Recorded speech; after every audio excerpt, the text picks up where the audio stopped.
suis professeur à Aix-Marseille Université. Donc, je travaille sur des questions qui seront des questions liées à la distribution, au management des services, à la logistique.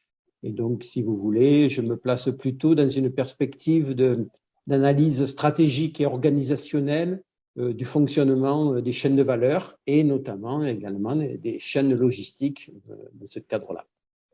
Je suis membre du CRETMOG pendant plusieurs années et désormais, pour continuer mes recherches sur des aspects plutôt liés au service, je suis aujourd'hui membre du CERGAM, qui est l'autre équipe de recherche donc d'Aix-Marseille Université.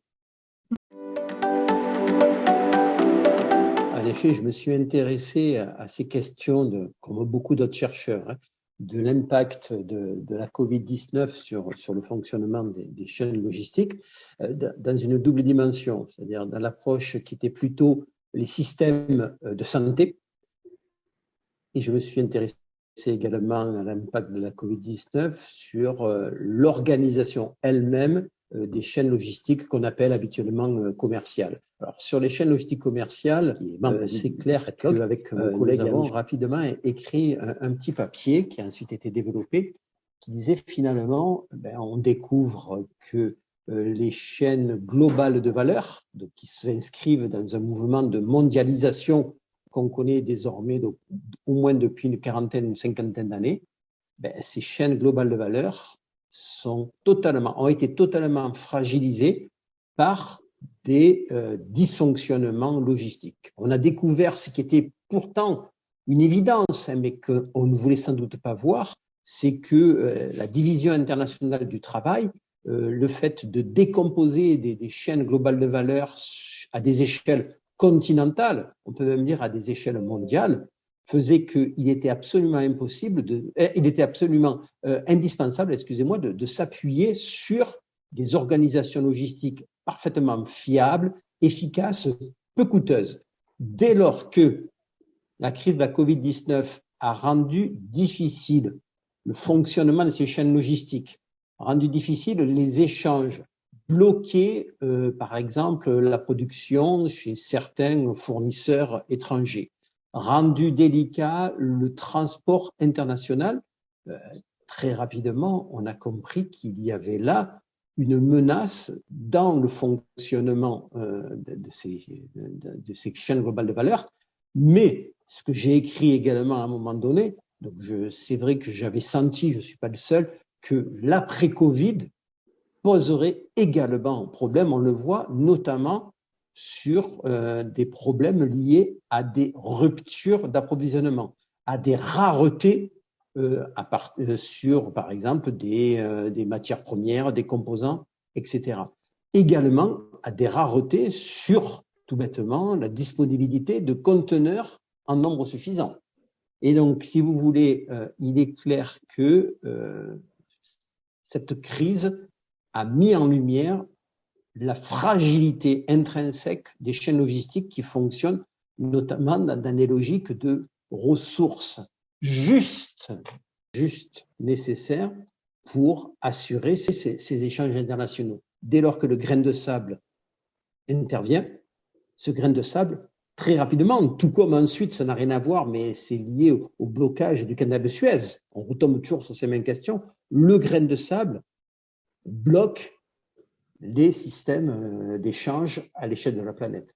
Et donc ça, c'est sur l'aspect commercial que j'ai pu être amené à écrire en fait quelques papiers qui finalement ne présentaient pas une très grande originalité. Je m'explique. C'est que pour toutes celles et ceux, et vous en faites partie, qui connaissent un petit peu le fonctionnement des chaînes logistiques, il était évident qu'en fonctionnant avec des ressources limitées dans une perspective de réduction des coûts, on prêtait le flanc potentiellement à un arrêt, à un dysfonctionnement, à une perturbation. Tout comme aujourd'hui, la crise internationale, on est dans la continuation de la Covid-19, la crise internationale actuelle va également, sans doute, certainement, signaler des fragilités, des vulnérabilités au plan logistique, bien évidemment. deux grands maillons, c'est le maillon amont sur tout ce qui est l'approvisionnement à partir des fournisseurs et le maillon aval sur tout ce qui est ensuite la distribution des produits. Alors, je m'explique. Le maillon amont, c'est-à-dire tout ce qui est cette logistique amont liée aux relations entre des fournisseurs et des unités d'assemblage. À partir du moment où vous considérez que votre système, le système industriel que vous avez mis en place, est un système qui s'appuie, par exemple, dans l'industrie pharmaceutique, sur la délocalisation de production de composants de base. Mais on retrouverait la même chose dans l'électroménager, dans l'automobile. Vous délocalisez un certain nombre de composants de base. Et ensuite, vous assurez des opérations terminales d'assemblage, par exemple, en Europe. Il est évident que la moindre défaillance liée à cette logistique amont impacte immédiatement l'activité d'assemblage terminal que vous avez, par exemple, décidé de continuer à réaliser en Europe. Et ce qui est assez logique, puisque vous connaissez sans doute les schémas de différenciation retardée, c'est de simplement de dire, ben voilà, on va délocaliser la production de composants qui sont des composants standards pour ensuite assurer, par exemple, dans le pays européen, de la différenciation, c'est-à-dire en fait de l'assemblage de composants et de la finition sur mesure en fonction, par exemple, de spécificités attendues par les consommateurs des différents pays. À partir du moment où vous tarissez l'arrivée des composants standardisés, vous bloquez complètement votre processus, évidemment, d'assemblage terminal. Donc ça a été la première, pour moi, le premier maillon vraiment impacté. Et l'autre maillon impacté, évidemment, c'est la distribution finale, qui signifiait que vous deviez approvisionner des marchés de consommation, par exemple au niveau de la distribution, des points de vente et du e-commerce.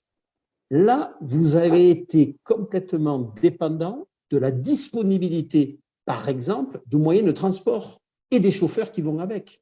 Donc là, sur la partie finale, c'était de dire, est-ce que, par exemple, sur le commerce électronique, qui connaît, vous le savez très bien, un fort développement, est-ce que nous allons disposer des ressources suffisantes pour assurer dans les temps l'approvisionnement des marchés, sachant que ce qui est venu se greffer sur la crise de la Covid-19, c'est le problème de la distanciation sociale. Et ça, on ne l'avait pas du tout vu venir en logistique. C'est-à-dire qu'à partir du moment où, par exemple, les confinements ont généré des livraisons à domicile de produits auprès des consommateurs, en limitant la mobilité des consommateurs pour se déplacer. Il était clair qu'on ne disposait pas toujours nécessairement des ressources logistiques sécurisées pour assurer l'approvisionnement jusqu'au domicile du consommateur. Et là, une deuxième, à mon sens, défaillance des systèmes logistiques, c'était on a eu du mal à sécuriser ces livraisons. Et on pourrait même terminer, si vous vous intéressez évidemment à la reverse logistics, ben c'est également tout le problème de la récupération des déchets, qui ont là aussi posé de vrais problèmes, parce qu'en fait, en générant des déchets et en mettant à mal toute l'organisation logistique de récupération des déchets des ménages qui étaient de toute façon confinés et donc qui continuaient à générer eux-mêmes des déchets en consommant à domicile, ben fallait-il organiser cette récupération des déchets. Et donc vous voyez que à la fois en amont et en aval, il y a eu des impacts. Je trouve personnellement que quand même on en est au niveau de la distribution, c'est-à-dire la logistique aval, on s'en est plutôt bien sorti. Globalement bien sorti, puisque les défaillances que vous connaissez sans doute pendant la crise, qui ont été des ruptures majeures sur certains produits, y compris des produits très, très amusants. Hein. Vous vous rappelez sans doute, on a déjà oublié, toutes les ruptures sur le papier toilette, par exemple. C'est-à-dire qu'on a eu des consommateurs qui ont cru qu'on allait être en rupture de papier toilette et donc qui ont dévalisé des magasins. On a connu des ruptures plus graves sur les produits alimentaires.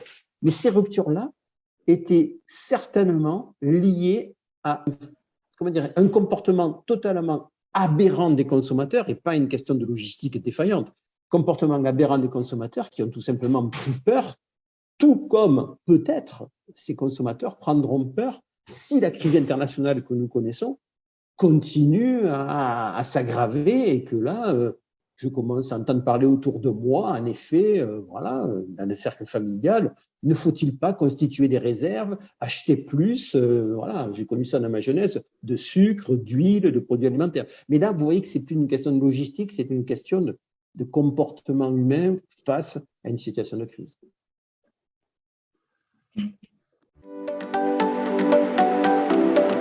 Le nouveau visage. Je pense que de toute façon, la question sous-jacente que j'entends dans votre interpellation très pertinente, c'est est-ce qu'on a suffisamment appris de la crise pour changer peut-être de mode opératoire? Alors moi, au début, donc avec François Fulconis, nous avons écrit un article qui a été publié dans la Revue française de gestion. On a en effet évoqué l'idée, on n'était pas les seuls, de peut-être une relocalisation des chaînes logistiques qui seraient les chaînes logistiques régionalisées, c'est-à-dire en fait qui casseraient le modèle antérieur qui était le modèle de la globalisation à l'échelle de la planète. Dans un premier temps, on s'est dit, ben voilà, on va revenir sur des zones, par exemple les zones Europe, la zone Asie, les zones Amérique. Et en fait, moi je pense que, mais ça n'engage que moi, j'ai l'impression que on est en train de retrouver ce qu'on appelle le business as usual en anglais. C'est-à-dire, on repart sur un modèle d'internationalisation. Et je pense que, alors c'est vrai que la crise géopolitique actuelle nous fait encore nous interroger. Mais moi, j'ai l'impression que j'avais commencé à lire dans la presse professionnelle, eh bien, qu'à nouveau, les constructeurs automobiles français ou européens repartaient pour un tour, c'est-à-dire repartaient sur un modèle de faire fabriquer des modèles automobiles en Asie pour les réimporter ensuite en Europe et que finalement, pas à pas, se remettait en marche un modèle de la chaîne globale, des chaînes de valeur globale avec une logistique mondialisée. Donc, si vous écoutez ce que je vous dis, j'ai l'impression que les choses vont pas vraiment changer. Les choses vont pas vraiment changer parce que on est sur un modèle quand même très structurant, hein. Le modèle de la division internationale du travail, le modèle des chaînes globales de valeur, c'est quelque chose qui est très puissant. Alors, c'est vrai que politiquement, vous entendrez notamment des hommes politiques qui disent oui, mais il faudrait peut-être relocaliser. On a beaucoup parlé sur les composants, par exemple, pour l'industrie pharmaceutique. Pourra-t-on résister à l'intérêt de faire fabriquer dans des pays low cost des composants de base, dans l'automobile, dans la pharmacie, dans tout ce que vous voulez, à des prix très bas? Je ne sais pas si on pourra résister longtemps à cela. Et à partir de là, la logistique va se remettre en marche, quoi. C'est-à-dire, on va repenser une logistique avec des porte-conteneurs qui vont être des porte-conteneurs à 20 000 caisses, 22 000 caisses, 23 000 caisses. Je ne crois pas que l'incident du canal de Suez, par exemple, hein, vous vous rappelez ce fameux canal de Suez bloqué par un porte-conteneur, est-ce que ça va remettre en question l'internationalisation? Je ne crois pas. Excellente question. En effet, là aussi, je m'y suis intéressé, puisque si on s'intéresse à la logistique, vous avez tout à fait raison, vous ne pouvez pas vous intéresser à des problèmes de supply chain et logistique si vous ne vous intéressez pas notamment au mode de consommation. C'est pour moi une évidence. Alors c'est vrai que je suis à la fois professeur de marketing et professeur de logistique, mais en effet, la consommation locale signifierait automatiquement des modes logistiques, des registres logistiques totalement différents, ce qu'on appellerait une logistique de proximité. Alors, ce qu'on a vu en effet pendant la Covid, donc j'ai lu pas mal, parce que je m'intéresse à ce sujet, sur, en effet, le consommer local. Et là, tout à fait par hasard, je lisais il y a un mois ou deux des articles sur le sujet. Il semblerait que le consommer local, on a connu une petite flambée, passez-moi l'expression, pendant la Covid, mais qu'on revienne à, et notamment avec, regardez la situation économique actuelle, le consommer pas cher. Parce que c'est ça la question. Le consommer local n'est pas nécessairement le moins coûteux pour le consommateur. Avec la crise que nous vivons, et si vous suivez l'actualité, on parle énormément de la flambée du prix des matières premières, du blé, d'un certain nombre de choses. J'ai bien peur que le consommateur se dise, bon, ben, le local, je remets ça à plus tard, lorsque nous serons sortis peut-être un jour de cette crise. Pour l'instant, ben, je vais essayer de trouver la baguette de pain à 27 centimes, quoi. Vous voyez ce que je veux dire? Un clin d'œil. Où je vais essayer de trouver des produits alimentaires qui ne soient pas trop coûteux. Donc moi, je pense que pour l'instant, la crise que nous connaissons remet complètement en question ce local. Et donc, quelque part, ça fait revenir la logistique telle qu'on en parle depuis tout à l'heure, c'est-à-dire la logistique internationalisée sur le devant de la scène. Parce qu'en effet, si on peut trouver des sources d'approvisionnement éloignées et beaucoup moins coûteuses, il faudra une logistique. Donc, quelque part, ça. Et donc là, on revient sur quelque chose qu'on connaît, que vous avez certainement vu, vous, dans vos cours, c'est-à-dire on revient sur un schéma qui est un schéma qui a au moins 30 ans ou 40 ans. La bonne question, la grande question, la résilience. Donc, je pense que vous êtes intéressé au sujet. Vous avez vu les centaines, les milliers d'articles disponibles sur Internet qui parlent de résilience des chaînes logistiques. La résilience, c'est la capacité de faire face au choc. Il n'y a pas 36 solutions. Hein.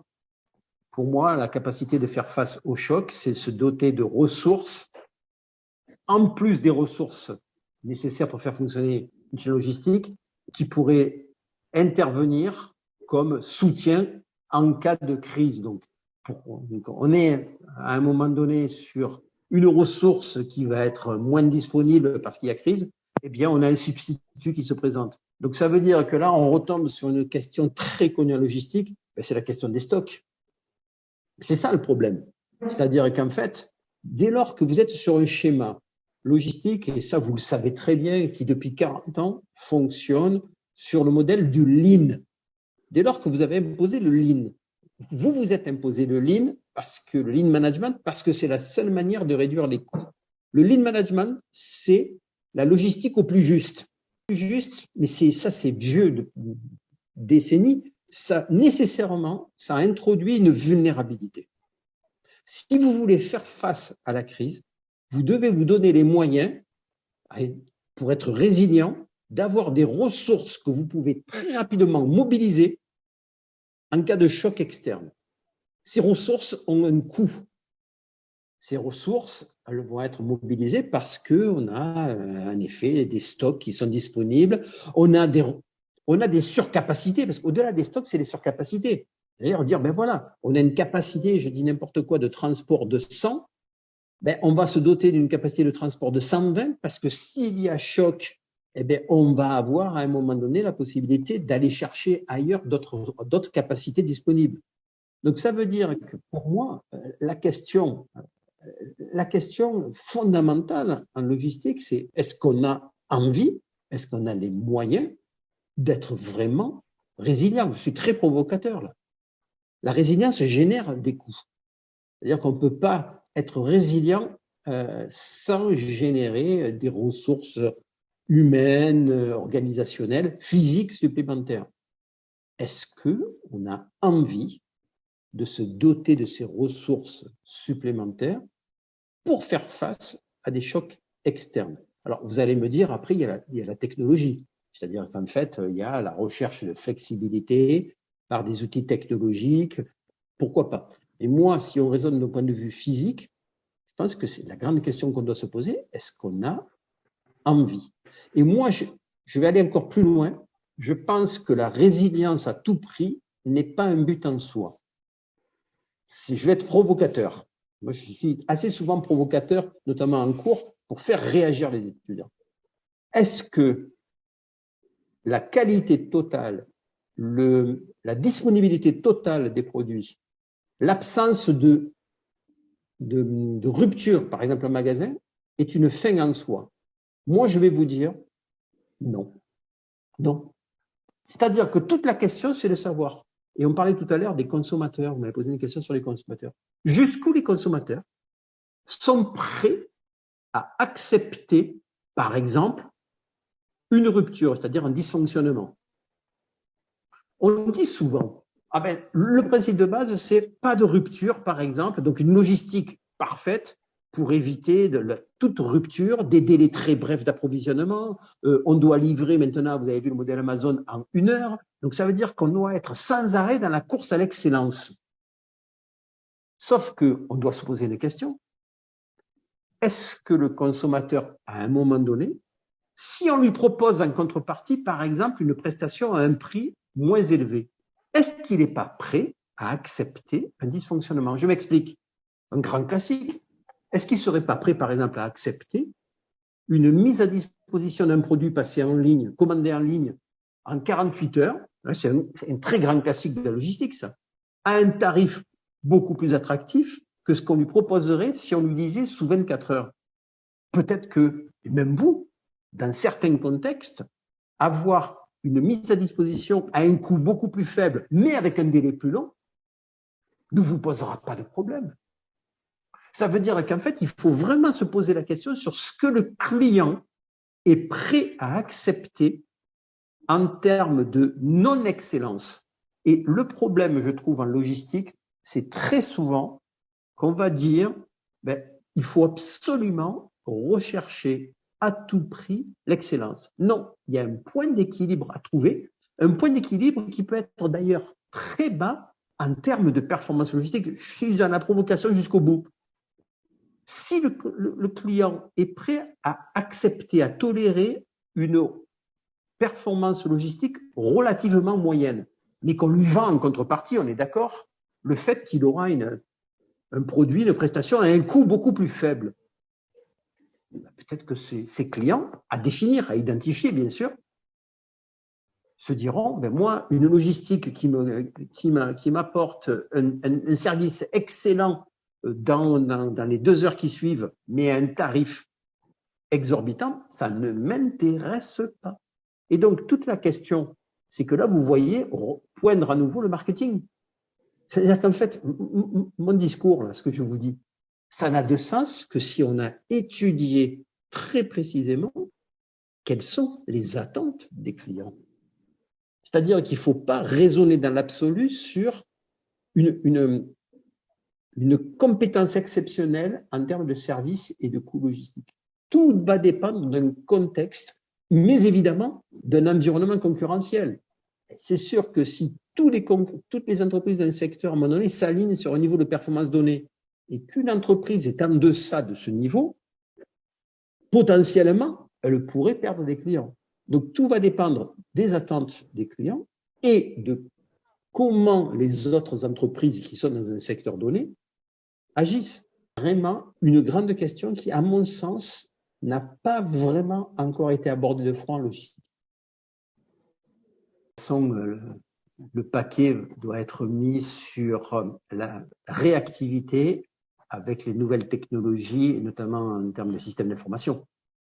Je pense que le secret, il est là, c'est-à-dire la réactivité. Alors ça, c'est beaucoup plus Madame Fab Coste qui pourrait vous en parler, un système d'information.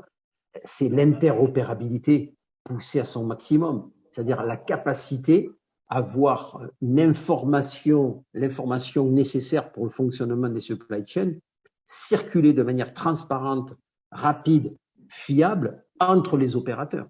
Et derrière, vous avez des choses qui m'intéressent, mais je suis beaucoup moins spécialiste, qui tournent autour des blockchains, par exemple, qui tournent autour des questions de comment l'information se partage de manière transparente entre les membres d'une supply chain, puisque moi je viens d'une époque, passez-moi l'expression, je suis quand même pas si vieux que ça, mais quand même, c'est pas si lointaine, où on considérait que l'information c'est le pouvoir dans la chaîne logistique. Et je me rappelle très bien, il y a une vingtaine d'années, quand on allait voir des distributeurs, les grands distributeurs que vous connaissez, Carrefour, Auchan, etc., l'idée même d'être totalement transparent et de comment dirais-je, de communiquer toutes les données de vente magasin par magasin, heure par heure, à leurs fournisseurs, c'est-à-dire aux industriels, ce comportement était jugé par eux totalement aberrant. Et quand je leur parlais de ça, ils me disaient, mais monsieur, vous imaginez pas,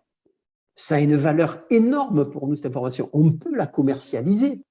On ne va quand même pas offrir à des industriels une information de grande importance qui est de nature stratégique. Un, parce qu'elle vaut de l'argent. Donc, ça veut dire qu'on peut la commercialiser. Deux, qui nous dit que cette information capitale sur ce qu'on vend en magasin? Donc, moi, les distributeurs me disaient, vous imaginez, on fait une opération promotionnelle dans un magasin. Avec la technologie, on est capable instantanément de savoir si une opération promotionnelle, par exemple, avec une réduction du prix, on diminue le prix de 10% sur une opération flash, on sait instantanément la réaction du consommateur. Donc, c'est-à-dire, on mesure ce qu'on appelle des élasticités en temps réel. Et les distributeurs me disaient, mais vous imaginez la valeur que peut avoir cette information stratégique? C'est-à-dire, on peut quantifier jusqu'où on peut aller sur une augmentation des ventes par une réduction des prix. Et il me disait, mais si jamais des concurrents obtiennent cette information, ben nous, ça nous pose sacrément des problèmes. Or, diffuser cette information à des industriels, c'est prendre le risque de voir ces industriels avec qui nous travaillons, qui sait transmettre cette information à nos concurrents. Et donc, se pose la question de la transparence. Donc, ça, c'était un raisonnement ancien. Aujourd'hui, je pense qu'on est en train de comprendre que c'est plus possible. Il faut instaurer un climat de confiance, d'interopérabilité entre les systèmes informatiques, comment dirais-je, de transparence de l'information, parce que c'est sans doute la clé de cette chaîne logistique du futur, comme on dit. C'est pas moi qui le dis, il y a plusieurs cabinets consultants, je crois. Kinsey qui en a parlé, qui a dit, ben voilà, il faut aller vers ces modèles de transparence au niveau de l'information.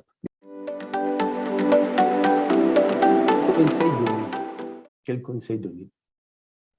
Moi, je pense que je vais prendre complètement le contre-pied. Je crois que pour mieux gérer les flux logistiques, il faudrait commencer de plus en plus à s'intéresser à un facteur qui est très souvent sous-estimé, c'est le facteur humain. Je pense que au niveau du facteur humain, les ressources humaines, on appelle les ressources humaines, on a souvent considéré qu'on était justement sur un personnel au service d'outils logistiques, de démarches logistiques.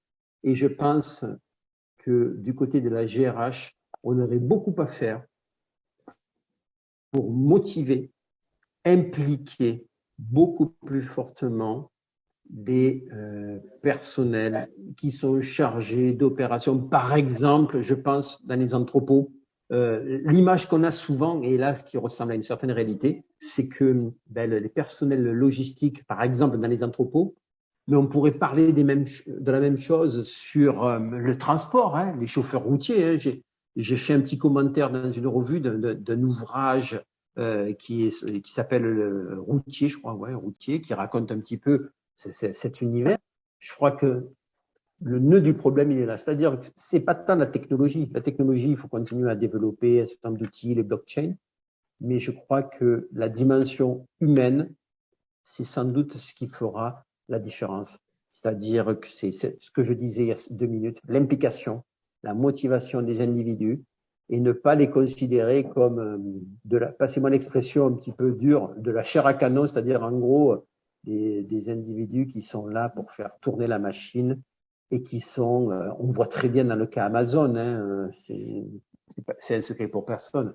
Amazon a une gestion des ressources humaines sur ses entrepôts qui est relativement problématique. C'est pas les seuls. Donc voilà comment je verrais les choses, moi, de ce point de vue-là.